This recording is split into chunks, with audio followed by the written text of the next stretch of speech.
العالمين والصلاة والسلام على أشرف الأنبياء والمرسلين سيدنا ونبينا ومولانا محمد وعلى آله الطيبين الطاهرين وأصحابه الأكرمين أجمعين وعلى من أحبهم وتبعهم بإحسان أجمعين إلى يوم الدين. أما بعد فأعوذ بالله من الشيطان الرجيم. بسم الله الرحمن الرحيم. شهر رمضان الذي أنزل فيه القرآن. صدق الله العظيم. قال جل وعلا في شأن حبيبه الكريم: إن الله وملائكته يصلون على النبي يا أيها الذين آمنوا صلوا عليه وسلموا تسليما. اللهم صل على سيدنا محمد وعلى آله وصحبه أفضل صلواتك وعدد معلوماتك وبارك وسلم. مکرم حاضرین، معزز سامعین اور ناظرین، شعبان کا مہینہ یہ بالکل اختتام پر ہے اور عین ممکن ہے کہ کل چاند رات کو حضرت نبی کریم صلی اللہ علیہ وسلم رمضان کی آمد سے قبل صحابہ کرام رضی اللہ تعالی عنہم کو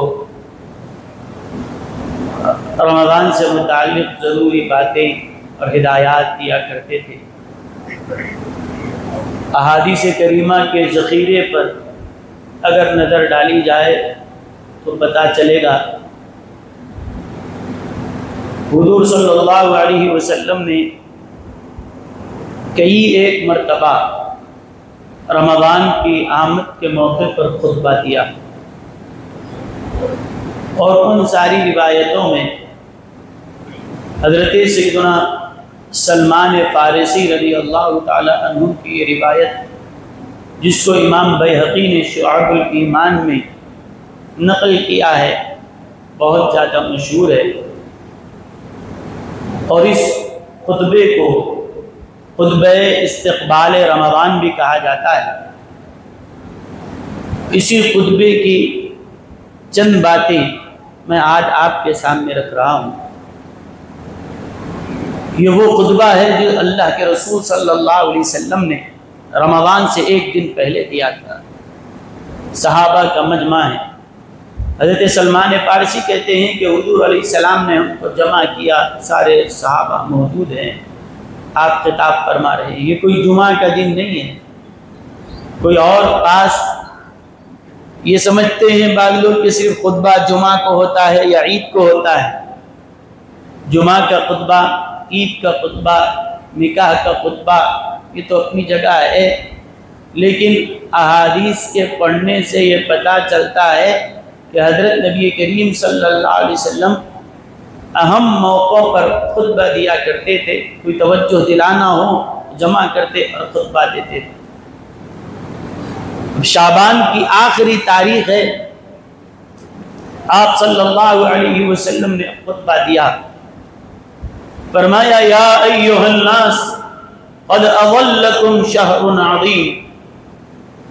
اے لوگو، تم پر ایک عظمت والا مہینہ سایہ فگن ہے. ایک خاص بات جس کی طرف توجہ کرنے کی ضرورت ہے وہ یہ کہ آپ قرآن کریم کو پڑھیں گے تو اللہ تعالیٰ نے جو ہم سے خطاب کیا ہے، قرآن کے آڈینس کون ہیں، تو آپ کو عمومی طور پر دو طرح کے انداز آپ کو ملیں گے.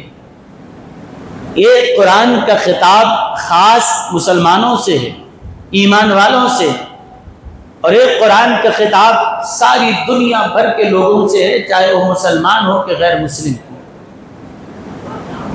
آپ کو ایک طریقہ یہ ملے گا، یہ انداز خطاب کا قرآن میں ایک ملے گا: یا ایھا الذین آمنوا. جن آیتوں میں یہ کہا جائے یا ایھا الذین آمنوا، اے ایمان والو، تو یہ بات کس سے کہی جا رہی ہے؟ صرف ان لوگوں سے کہی جا رہی ہے جو اللہ پہ ایمان رکھتے ہیں، یعنی صرف بلیورز سے خطاب ہے، نان بلیورز جو ہے ان سے یہ خطاب نہیں ہے۔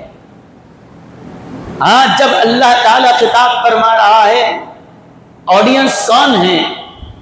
بلیورز، نان بلیورز، مسلمان، ہندو، اہل کتاب، عیسائی، سکھ، ساری دنیا کے انسانوں سے اللہ کا جب خطاب ہو تو پھر وہاں یا ایھا الذین آمنو نہیں، یا ایھا الناس کے ذریعے خطاب کیا جاتا ہے۔ ساری انسانیت سے، چاہے کسی بھی مذہب کے ہوں، کسی بھی دھرم کے ہوں، ہر ایک سے خطاب ہے یا ایھا الناس، پورے کائنات سے، پورے انسانیت سے خطاب ہے، چاہے وہ دنیا میں کہیں بھی رہنے والا ہو، کسی بھی مذہب والا ہو۔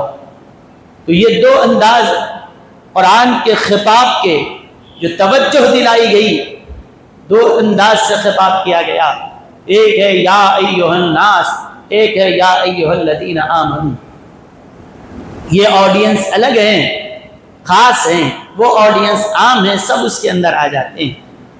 آپ اس سے بھی آپ اندازہ کیجئے، آپ کے گھر پہ کوئی رکا آتا ہے تو آپ کو لکھ کے دیتے صرف آپ کی، آپ کے اہلیہ کی میں محل دعوت ہے، مطلب صرف 2 لوگ کو جانا ہے، وتھ فیملی میں متعلقین لکھ دیے تو پورے گھر کی دعوت ہے۔ اگر میں تقریر میں کہوں کہ یہاں کے علاقے کے بہادر پورہ زون کے رہنے والوں، تو یہاں پورے علاقے کے لوگ اس کے اندر آ گئے۔ اگر کہوں اے حیدرآباد کے رہنے والوں، تو پھر اب صرف یہ آپ کے بہادر پورہ کے نہیں بلکہ پورے شہر کے لوگوں سے خطاب ہے۔ اگر کہا جائے اے تلنگانہ کے لوگوں، پوری ریاست کے لوگ آ گئے، اور بڑھتا جا رہا ہے دائرہ۔ کہا جائے اے ہندوستان والوں، پوری ہندوستان بھر کی ریاستوں کے لوگ ہمارے آڈینس بن گئے۔ کہیں اے دنیا والوں، پورے لوگ آ گئے۔ تو ایسے ہی بعض باتیں خاص لوگوں سے کی جاتی ہے، بعض باتیں سارے لوگوں کے لیے ہوتی ہیں۔ تو جو پوری انسانیت کو جو پیغام پہنچانا ہو تو وہاں قرآن کا انداز یہ ہے کہ یا ایھا الناس، اے انسانوں، تمام لوگوں سے خطاب۔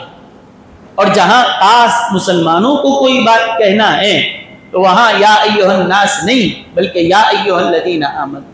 یہ انداز آپ پورے قرآن میں دیکھتے جائیے۔ اب آپ دیکھیے، روزے فرض ہوئے تو کیا انداز سے کہا گیا؟ یا ایھا الناس کتب علیکم الصیام، یہ نہیں کہا جائے گا، کیونکہ روزے کو، وہ ہندو کو کیوں روزہ رکھنے کے لیے کہا جائے گا؟ وہ تو اس کے احکام کا مکلف ہے ہی نہیں، وہ غیر کو کیا کہا جائے؟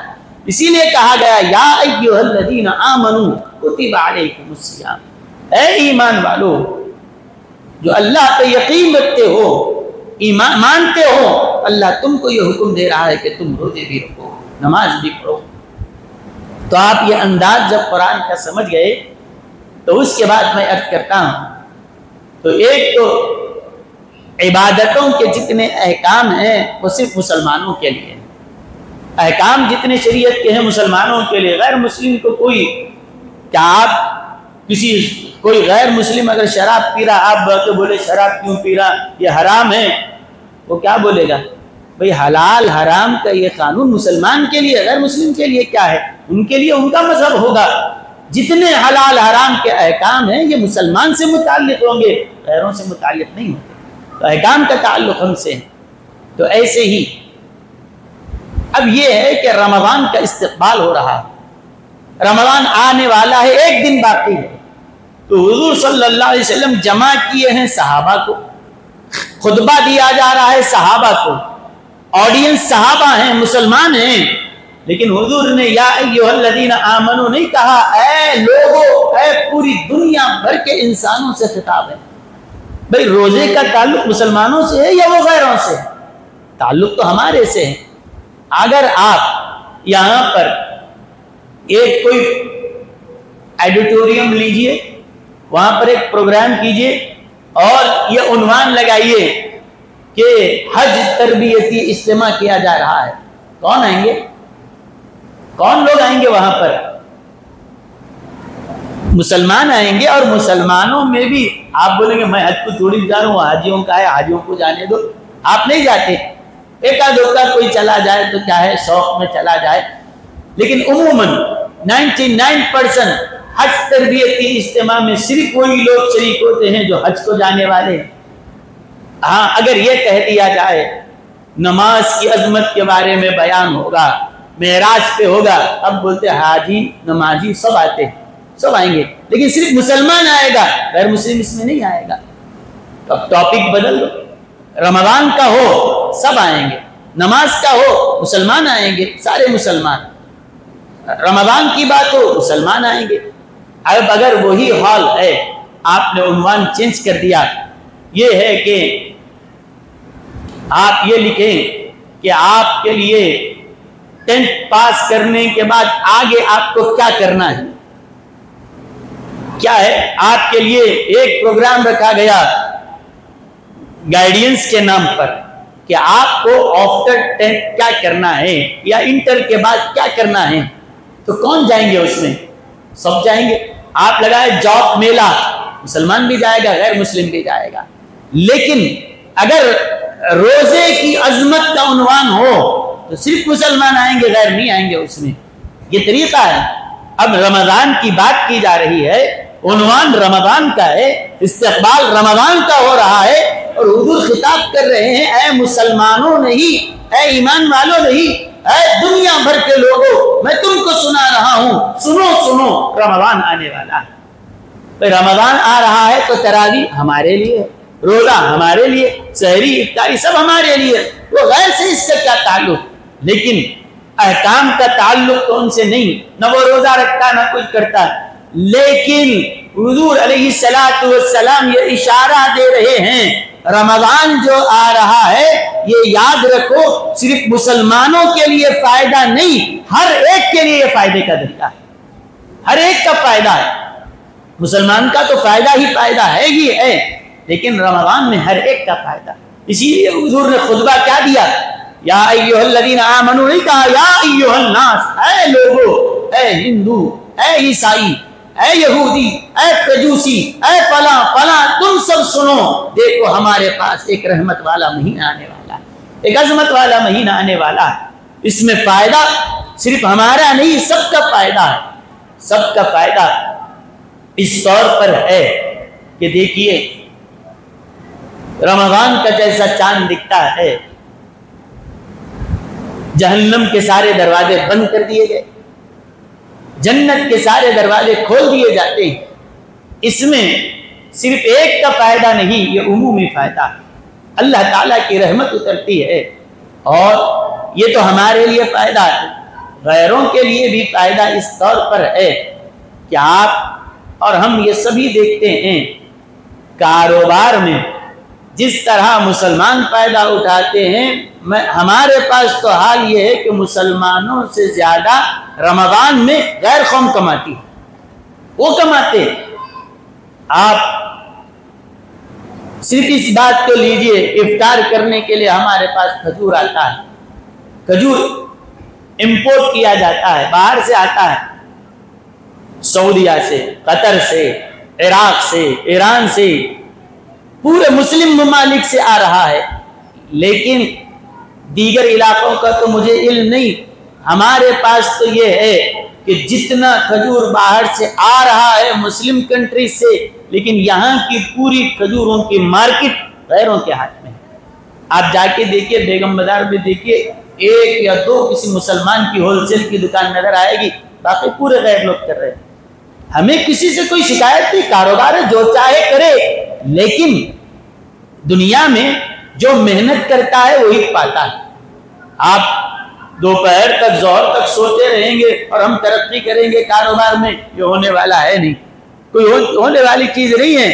وہ صبح صبح اٹھ رہے ہیں، محنت کر رہے ہیں، جو محنت کرتے دنیا میں اللہ کسی کے کام کو ضائع نہیں کرتا، جو محنت کرتا ہے پاتا ہے۔ لیکن میں بس اتنا عرض کرنا چاہتا ہوں کہ اس میں کپڑوں کی مارکیٹ ان کے پاس ہے، وہ کما رہے ہیں، کھجور ہے، میوہ ہے، ہر مارکیٹ پہ ان کا قبضہ ہے، لیکن اللہ کے رسول صلی اللہ علیہ وسلم نے رمضان کے استقبال کا جو خطبہ دیا نا، اس کے آغاز میں فرمایا سنو یہ وہ مہینہ آنے والا ہے، مسلمانوں کو ایک خاص فائدہ تو ہے ہی ہے، ان کی آخرت کا فائدہ ہے تو ہے، لیکن یہ رمضان کا فائدہ صرف ہمارے لیے نہیں، ہر قوم کے لیے اس کا فائدہ ہے، ہر قوم کے لیے فائدہ ہے۔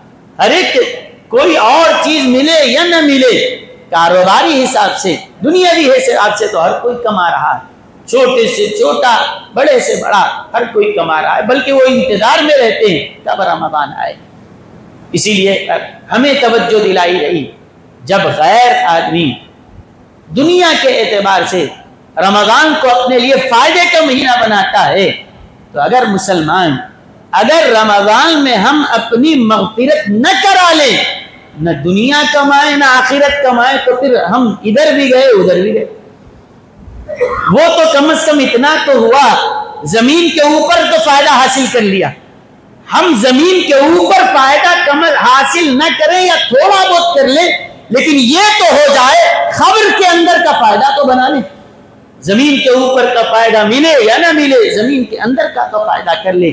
اگر ہم رمضان سے اگر اپنی مغفرت نہ کروا لیں، رمضان میں ہم اپنے آپ کی بخشش نہ کروا لیں، تو پھر ہمارا کیا، نہ زمین کے اوپر فائدہ اٹھائے نہ زمین کے اندر فائدہ اٹھائے، یہاں بھی گھاٹے میں وہاں بھی گھاٹے میں۔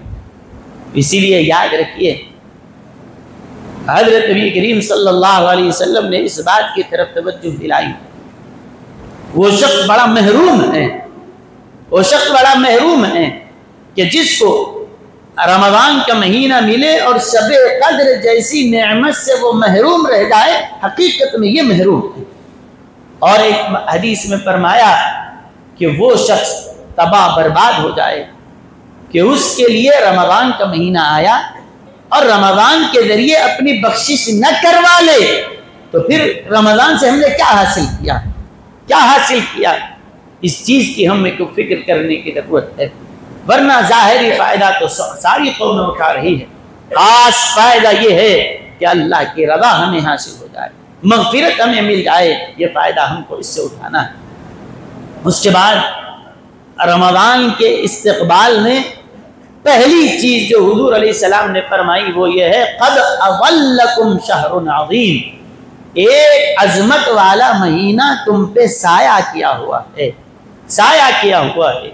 بس اس ایک لفظ کی تشریح کر کے اپنی گفتگو ختم کر رہا ہوں، پورا خطبہ پڑھنے کا یہ وقت نہیں ہے، انشاءاللہ آئندہ کبھی اس کو عرض کروں گا۔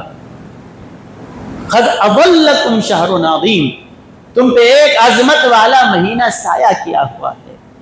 محدثین فرماتے ہیں اس لفظ پہ ذرا غور کرنے کی ضرورت ہے۔ بعض لوگ جگہ نہیں ملی، باہر بیٹھے ہوئے ہیں، مسجد فل ہو گئی، باہر جو لوگ بیٹھے ہوئے ہیں وہ بیچارے دھوپ میں کھڑے ہیں، اور آپ اندر چھت میں ہیں، کوئی فین کے نیچے بیٹھا، کوئی کولر کے قریب میں بیٹھا، جس کو جو پہلے آیا وہ اس حساب سے جگہ مل گئی۔ لیکن یہ چھت کی جو اہمیت کیا ہے وہ دھوپ میں بیٹھنے والوں سے پوچھو، وہ دھوپ میں جو کھڑے ہوئے ہیں، تیز دھوپ میں جو لوگ کھڑے ہوئے ہیں ان سے پوچھو یہ چھت کی اہمیت کیا ہے۔ یہ سخت گرمی سے آپ کو بچایا ہوا ہے، یہ صرف ایک چھت نہیں ہے، آپ کی حفاظت بھی کر رہا ہے۔